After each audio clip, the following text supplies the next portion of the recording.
Hello again, everybody, and welcome to the Warrior Report here on HBC TV 25. I'm Justin Barrientos. Thank you for joining us here today. We are brought to you by Russell & Associates, coming to you from the 111 Riverfront Building, the Latch Development Center in downtown Winona. We're here to talk again Warrior football with head coach Brian Bergstrom. Thanks again for joining us today. You bet.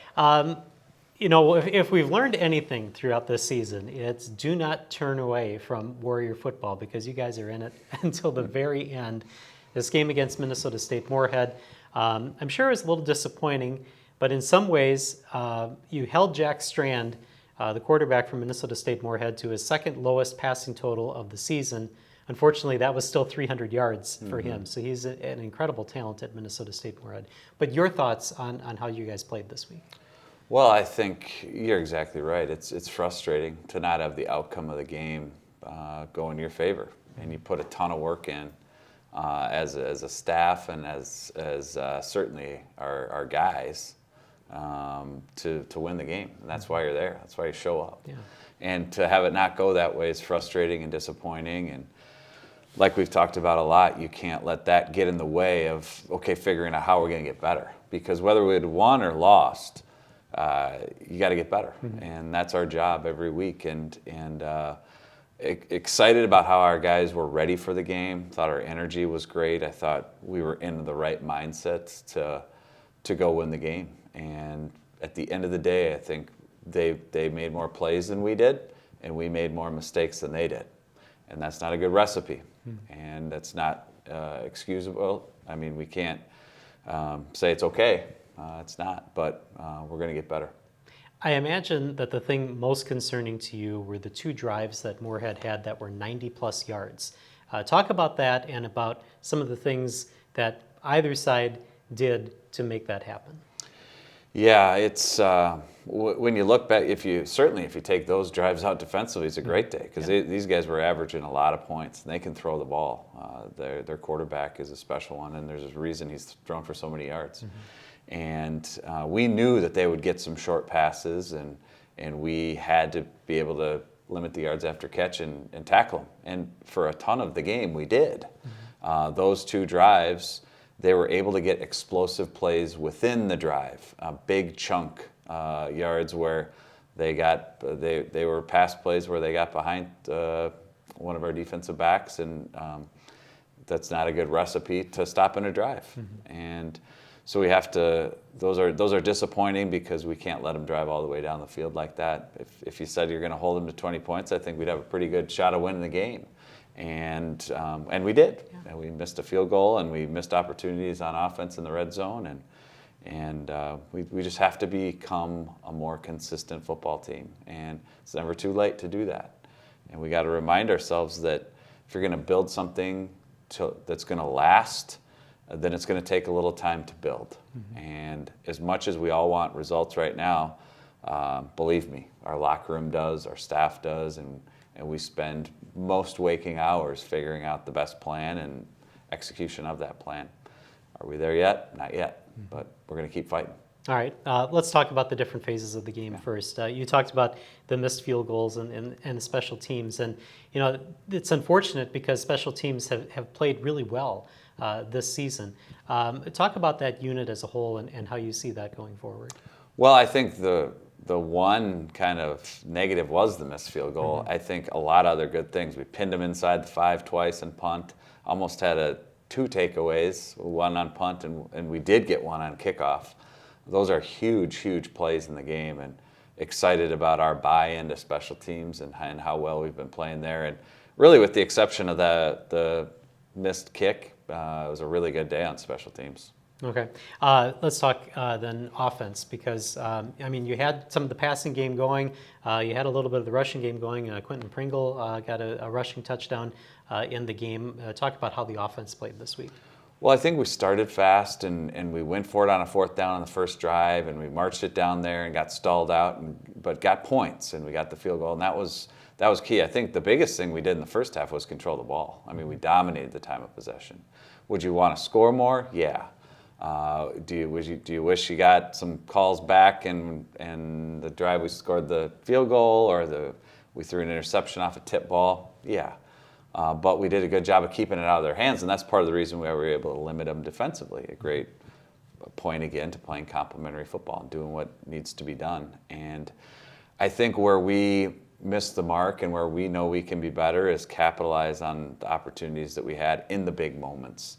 And we did some of that on offense where we had that kind of a scoring spree in the third quarter and got back into the game. But there were other drives in the first half and certainly at the end of the game and the last kind of 2-minute drive where we had opportunities to execute and we didn't. And we got to continue to mature. I like to think of it as championship, competitive maturity and composure and being able to do what you're supposed to do in the big moment, not in a smaller moment, not at practice, but in the big moment when it really counts. We got to get better there.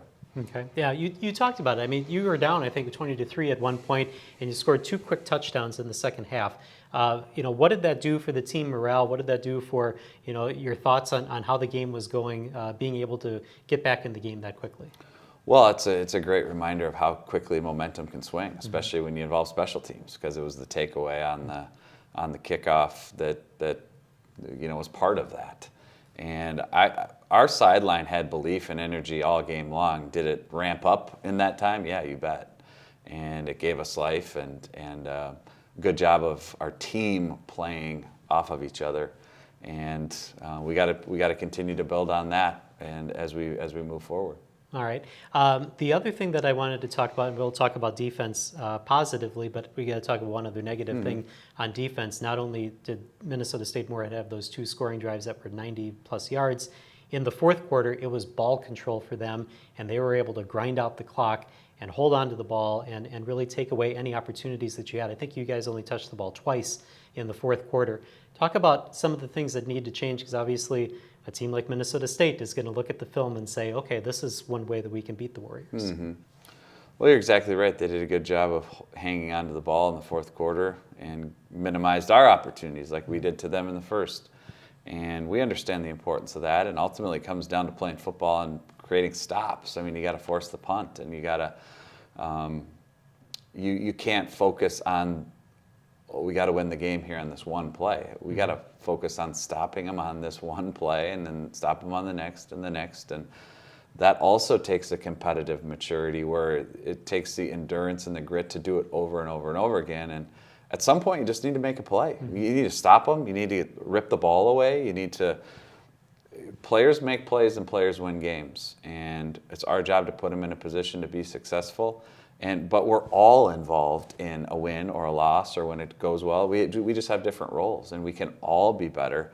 Because certainly, if we could have gotten the ball back to our offense more, that would have helped us have more opportunities to score and win the football game. And believe me, no one in this program is kind of immune to getting to look within themselves. So at the end of it, it all comes back to me. So I'll take ownership for every phase and everything that we need to be better at. It's a reflection of me and our staff and our leaders and all the way down to our freshmen.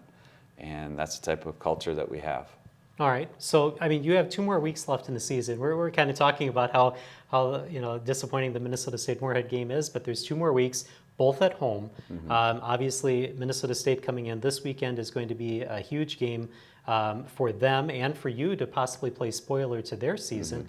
Talk about what you do this week in practice to get ready for Minnesota State. Well, I don't think it's any different than if we were, 9-0 right now.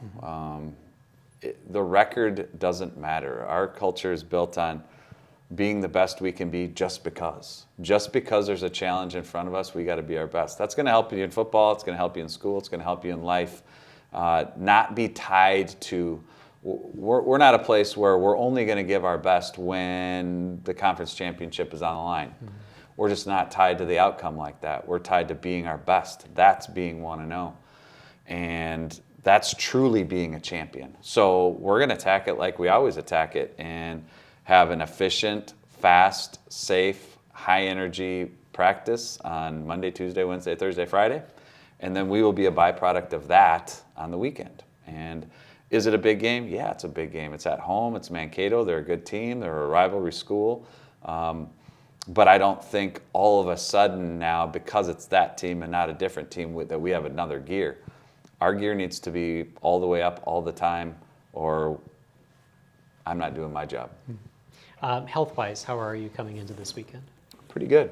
I think we had some misfortune in the spring and the summer and early in the season, but the last few weeks, knock on wood, it's plastic, but I'll count it as wood, that we keep it that way, because that's one of the hardest things. More than losing the game, it's hard to see somebody get hurt because they can't do what they love to do, and that's one of the hardest things that you experience as a coach, is having to watch them go through it. All right, I got to talk about one of the positives, and that's been the play of Sylvain Campbell, which I think in some ways we've kind of not necessarily ignored, but not really talked enough about. And I don't know if he was necessarily one of the receivers we were expecting to have a big year, but he has seemed to be one of the favorite targets of Cole Stenstrom coming, especially from this week and past previous weeks. What have you seen in the play of Sylvain Campbell?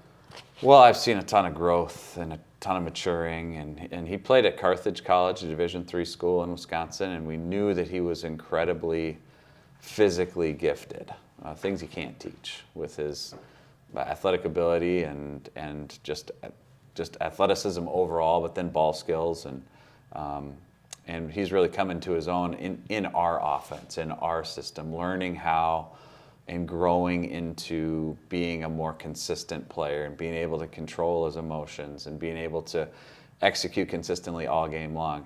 He's gotten better. Still has a long ways to go, as we all do, but that has been certainly a bright spot in our offense for sure. All right, a couple more minutes left in this segment. This week, it's kind of a special week on the show. We have a pair of brothers to talk about, and that's the Borskys and the Ports. Tell me a little bit about them and what you see from them contributing to the Warrior program. Well, they all play a significant role. The Ports play quite a bit on defense, and Vernon at safety and Vashon at corner. And then the Borsky brothers, Kyle at defensive line and Trey at linebacker. So they're all at different positions. They don't have to share a position meeting room, but they do share a team. And I think what's cool is you see the bond of their blood family and the bond of their football brotherhood family intersect. And it's not like they are thinking about it all the time, but I'm sure they think about it every so often. That's a pretty cool thing, where I get to enjoy this experience with my brother. And they're all playing key roles at their position group, and have a lot of combined tackles between brothers on our team. So just excited for them because of the family connection for them, but most importantly, who they are as individuals. They bring strength to our team. All right, I don't necessarily mean to single any one of them out, but we're running out of time in this segment. I do want to get one question in. Trey Borsky led you in tackles this week with 10. Tell me a little bit about his performance this week. Well, Trey has been getting better every week, and he's around the football a lot. So I think he's maybe second on the team in tackles behind Clay. And it's because he does his job, so he ends up around the football, which most of the time linebackers are. But he is a great finisher. He's a great tackler. And when we talked about limiting yards after catch, he did a great job of that in this game. And he's very smart. He is instinctual and strong and fast, and that's kind of what you want in a football player and a linebacker. And he's doing it and needs to continue to do it. And we're going to depend on him more and more the last 2 weeks, and then next year too. All right. As we close out this segment, then, any additional thoughts on playing Minnesota State Mankato this week, your game that's coming up? Well, it's special anytime we get to play a game, anytime we get to play at home, and anytime we play a rivalry school. And there's certainly all of those things happening this weekend. So the environment's going to be great. It'll be chillier being later in the year, but it should be a good day, and game day experience is rolling, and we need a packed stadium because it's a hard place to play, and we need to make it hard on Mankato. So appreciate everybody's support this weekend. All right, and we appreciate your time on the show this week. Good luck against Minnesota State. Thank you. All right, 1 o'clock start that you can watch right here on HBC TV 25 on Saturday. We're going to take a break here on the Warrior Report. When we come back, we'll talk with the Port brothers, Vernon and Vashon, right after this. For over 60 years, Russell & Associates has been helping individual and business clients achieve what matters to them. Our trusted advisors have the expertise and experience to help with long-term plans for personal finance, business finance, or wealth management. Focus on what matters most. Call Russell & Associates Certified Public Accountants and Advisors today at 507-452-3100 or visit us online at russellcpafirm.com. Meet Jenny Siseski of Edina Realty. With nearly 30 years' experience, she knows that right now is the best time to sell your home. Jenny will help you get top dollar, higher than ever before. With today's low interest rates, it's time to upgrade your home and increase its value. High demand and low inventory also make this a perfect time to list your home. Call for a free market analysis. Contact Jenny Siseski at Edina Realty today, 507-458-7038. And welcome back to the Warrior Report here on HBC TV 25. We are brought to you by Russell & Associates, coming to you from the 111 Riverfront Building, the Latch Development Center in downtown Winona. And we are joined by our first set of brothers on the Warrior team, the Ports, Vernon and Vashon. Thanks for joining us here today, guys. Yeah, no problem. Let's talk a little bit about you guys growing up, because you're from Georgia. So it's interesting that you come here to Minnesota to play football. First, kind of your early days in high school. Tell us a little bit about how you decided to play football. Yeah, so I'm going to Georgia. Well, we were originally born in Minnesota, Okay. like Minneapolis, Brooklyn Park area. But my mom moved us to Georgia when we were about 6 or 7 years old. So yeah, going to Georgia, I mean, football is really big down there. It's a really big thing. High school football is taken serious.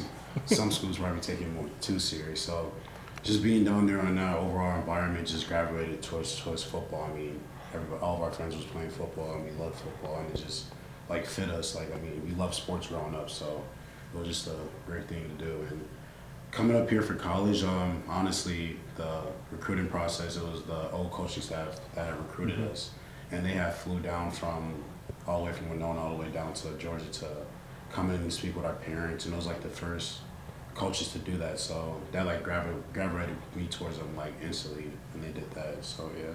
Okay. Was Yeah. it always kind of your choice to kind of follow your brother in college, or what? No, not really. I mean, I think it just kind of happened by luck.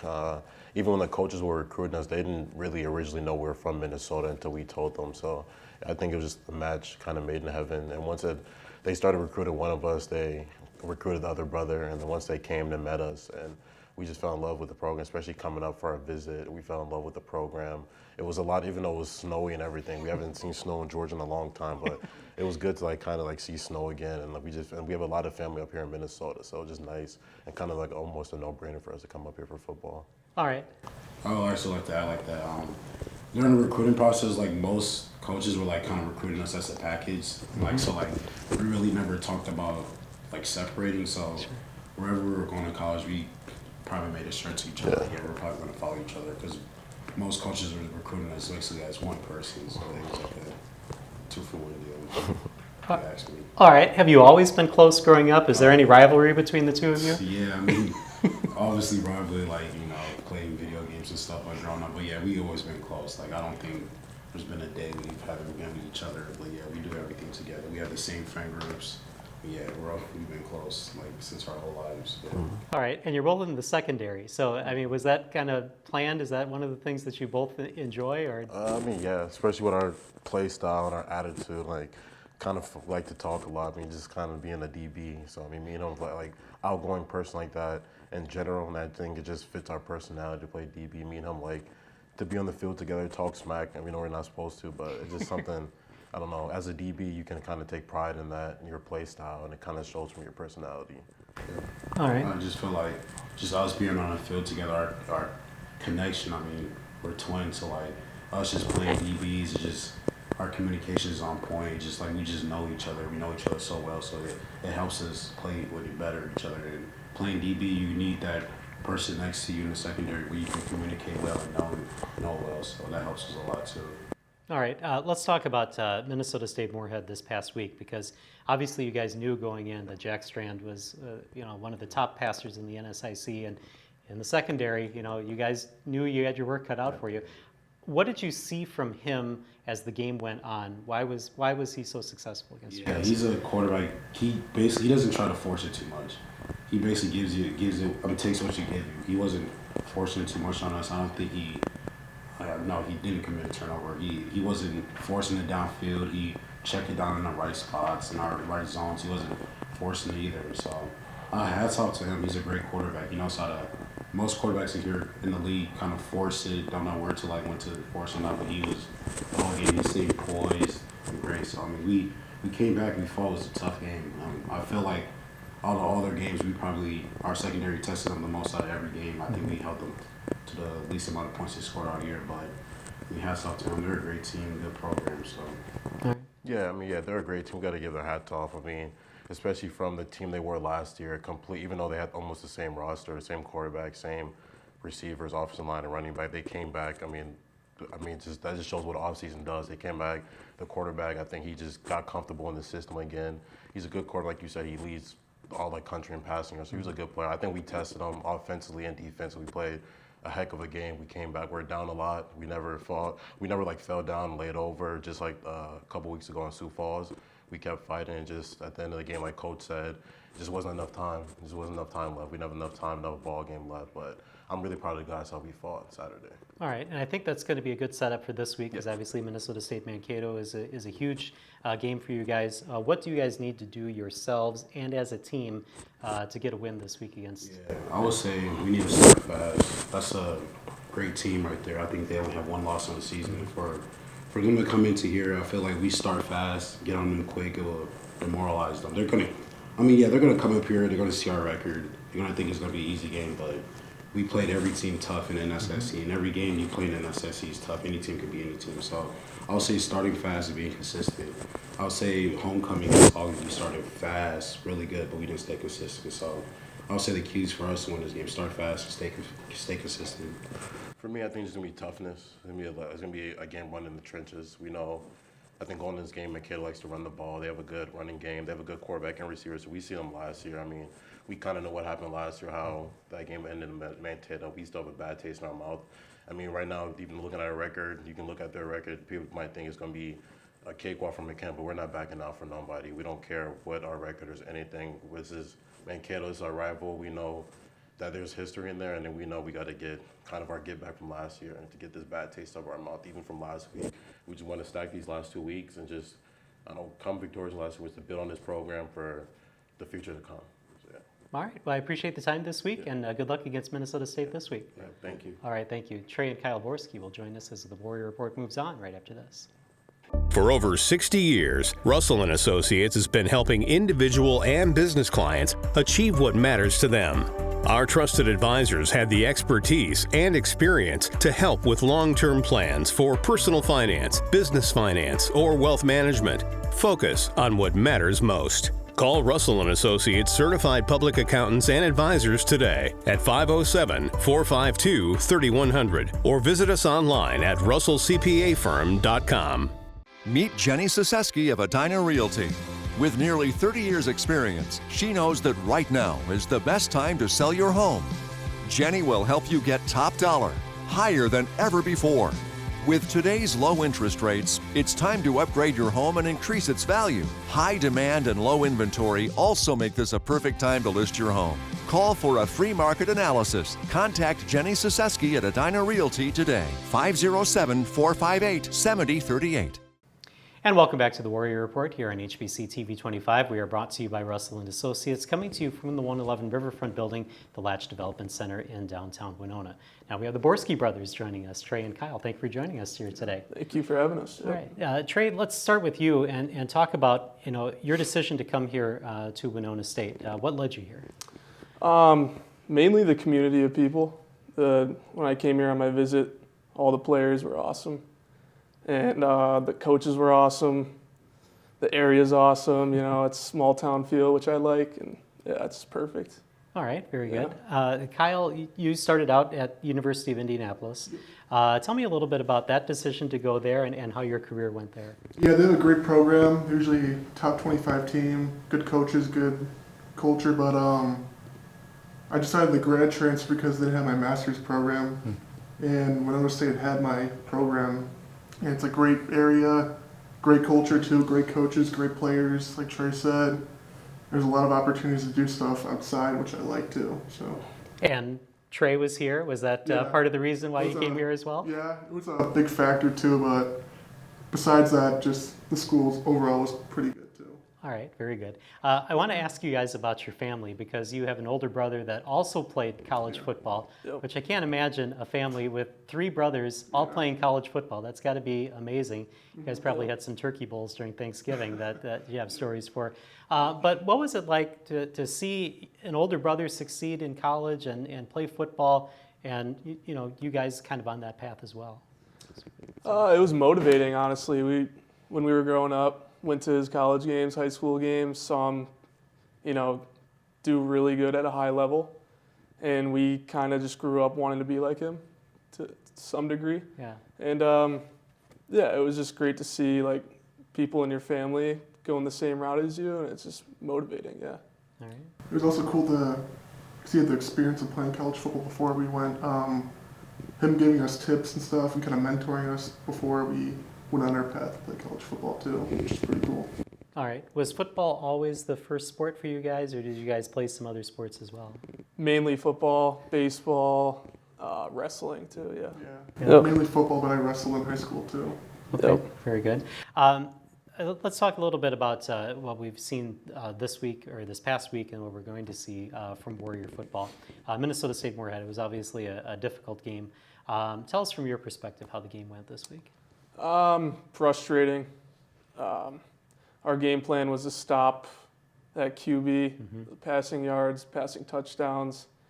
Obviously, he still, threw for more passing yards and touchdowns than we wanted him to. But yeah, we just got to bounce back this week. And rivalry week against Mankato, we're going to come out hot, I think. Home game. So it's going to be exciting. All right. Yeah, we came up short. There's some big plays that we should have converted, but we didn't. They had a good offense, good quarterback. We tried to stop them, but we were close, but we couldn't finish overall. Okay. For you, I mean, these could be your final 2 games in college. Tell me what that's like facing those last couple of games. It's tough knowing that this will be the last time I'll ever play college football, but I mean, I'm excited to play these last 2 games and finish on a strong note. All right. Is football going to play any part in your future? What are your future plans after you graduate? I'm trying to just get a job somewhere, probably around here in Minnesota, but I want to stay, because I have another year after this, I want to stay around and watch some of the games next year too, because I'm a big fan of Winona State football. So. All right. For you, you got a little ways before you have to think about that. But what do you think about when you see that it's your brother's final games? It's kind of sad, but it's also cool because we get to finish off his career together. Yeah. 2 home games. It's exciting. Yeah. All right. And then for you, you got another year, maybe even 2. I don't know exactly with the COVID year how that works. But what are some things that you're going to build off of this year to play next year? So I have 2 more years left after this. Obviously, you want to build off this year. It was a good year, but I think I could get better at, obviously, speed, physicality. The mental part of the game would be huge for me. Mainly just those. That would bring my game to the next level, I think. All right. And then last question. The final 2 games are home games. What has the atmosphere been like at Maxwell Field and some of the things that you notice about playing home games? It's been a great crowd. The student section's pretty good. I think it's pretty tough to play at Maxwell for sure. We just have a lot of support from the community too, which is really nice. All right. Yeah, the community support, the student body comes, supports us. The athletic director does a great job with, marketing the games, getting a lot of students there. Yeah, it's a great atmosphere. And that's why we play so well at home, because we have such a good, community support and student support. All right. Well, I appreciate the time for you guys this week, and good luck against Minnesota State Mankato. Thank you. Thank you. All right. Thank you. And thank you for watching the Warrior Report here on HBC TV 25. We'll see you next week.